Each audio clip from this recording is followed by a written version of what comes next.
இந்தியாவின் கல்வி தந்தை என்று போற்றப்படக்கூடிய மௌலானா அபுல் கலாம் ஆசாத் பிறந்த தினம் இன்று.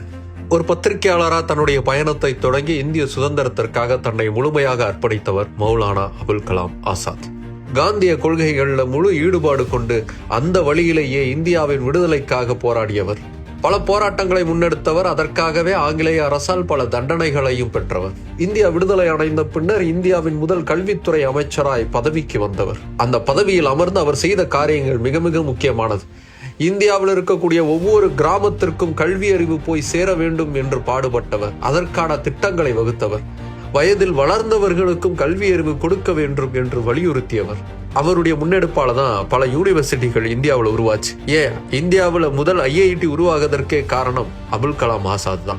இப்படி இந்தியாவின் கல்வி வளர்ச்சிக்கு முன்னோடியாய் திகழ்ந்த அபுல் கலாம் ஆசாத் அவர்கள் 1888 புனித மெக்காவில் பிறந்த தினம் இன்று.